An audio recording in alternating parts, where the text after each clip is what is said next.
Hi guys, welcome to channel. நான் உங்கள் RS king. So இந்த வீடியோவில் நம்ம India versus Australia border Gavaskar trophy test 4 பற்றி பார்க்க போகிறோம். ஸோ 1 2 3 டெஸ்ட்டு முடிஞ்சிருச்சு, அதை பற்றி பேசுவோம். ஸோ அப்படியே வீடியோக்குள்ளே போகிறக்குன்னே நம்ம சேனல் எல்லாம் சப்ஸ்கிரைப் பண்ணிடுங்க. நிறைய பேர் பண்ணாமல் பார்க்குறீங்க. அப்படியே இந்த வீடியோ லைக் பண்ணிடுங்க. ஸோ வாங்க வீடியோக்குள்ளே போகலாம். ஸோ ஃபஸ்ட்டு பார்த்திங்கன்னா லேட்டஸ்ட் நியூஸ் என்னென்னா, ரவிச்சந்திர அஸ்வின் நம்ம Indian super spinner and all rounder வந்து இப்போது ரிட்டையர் ஆகிட்டார் இன்டர்நேஷ்னல்லேருந்து. சென்னைக்கு வந்துட்டார் அவர். ஸோ அவர் வந்து அவைலபிள் இல்லை. ஸோ அதே சமயத்தில் பார்த்திங்கன்னா இங்கே ஜடேஜா வந்து சூப்பராக பண்ணியிருந்தார். போன டைம் அவருக்கு ஒரு வாய்ப்பு கொடுத்தாங்க. பவுலிங் அட்டாக் வந்து மாசாக இருக்குது. பும்ரா நிறைய விக்கெட் எடுக்கிறாரு. சிராஜ் ஓரளவுக்கு நல்லா போட்டார். ஆகாஷ் தீப்பும் விக்கெட் எடுத்தார். பேட்டிங் மாசாக இருந்துச்சு, பார்த்துருப்போம். ஸோ ஃபாலோ ஆன தவிர்த்தாங்க. ஸோ இந்த மேட்ச் ஃபுல்லாகவே இந்த ஃபஸ்ட்டு 2 மேட்ச் பார்த்திங்கன்னா ஒன்று ஆளுக்கு வின் பண்ணியிருந்தாங்க. ஸோ 1:1 இருந்துச்சு.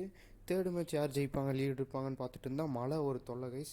மழை வந்து சும்மா தொல்லை பண்ணிக்கிட்டே இருந்துச்சு. ஸோ ஒரு அரை மணி நேரத்துக்கு ஒருக்கா, ஒரு மணி நேரத்துக்கு ஒருக்கா மழை வந்துட்டே இருந்துச்சு. ஸோ அதனால் ட்ராவே ஆயிடுச்சு. ஸோ ஆஸ்திரேலியா ஜெயிக்கிற மாதிரி தான் இருந்துச்சு. பட் பரவாயில்ல, ட்ரா ஆயிடுச்சு. ஸோ இந்தியா வந்து அவங்க பேட்டிங் இன்னும் வலுப்படுத்தணும்.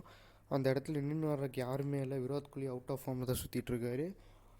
ஸோ இந்த 4th டெஸ்ட்டில் வந்து ஸ்குவாட் எப்படி இருக்குன்னு பார்த்தீங்கன்னா, எனக்கு தெரிஞ்ச அதே ஸ்குவாடாக தான் இருக்கணும். ஸோ அந்த ஜடேஜாவாக வாஷிங்டன் சுந்தரான்னு மட்டும் ஒரு டவுட் இருக்குது. ஸோ மெல்பர்ன் வந்து கொஞ்சம் ஸ்பின் ஆகும் மற்ற பிச்சை விட. ஸோ இவங்க என்ன பண்ண போகிறாங்க, 2 ஸ்பின்னரோடு வராங்களா இல்லை ஒரே ஸ்பின்னராக தெரில.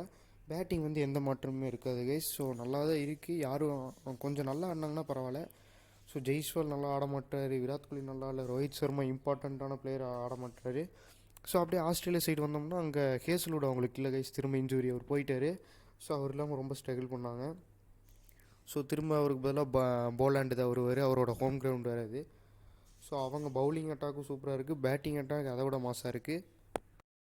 ஸோ இது வந்து டிஸ்னி ப்ளஸ் ஹாட்ஸ்டாரில் தாங்க லைவ் ஸ்ட்ரீம் ஆகுது. காலையில் 6 o'clock இல்லைனா அதுக்கு முன்னாடியே ஆரம்பிச்சிருவாங்க. ஸோ அடுத்த டெஸ்ட்டில் ரொம்ப விறுவிறுப்பாக நல்லாயிருக்கும். ஸோ பார்த்து என்ஜாய் பண்ணுங்கள். ஸோ இது எப்போ ஆரம்பிக்குதுன்னா December 26 தான் கைஸ் ஃபஸ்ட்டு டே ஆரம்பிக்க போகுது. அதுக்கப்புறம் இன்னொரு டெஸ்ட் இருக்குது. ஸோ பார்த்து என்ஜாய் பண்ணுங்க கைஸ். இந்த வீடியோ அவ்வளோதான். தேங்க்யூ ஃபார் வாட்சிங் கைஸ். நம்ம சேனலில் சப்ஸ்கிரைப் பண்ணி இந்த வீடியோ லைக் பண்ணிடுங்க.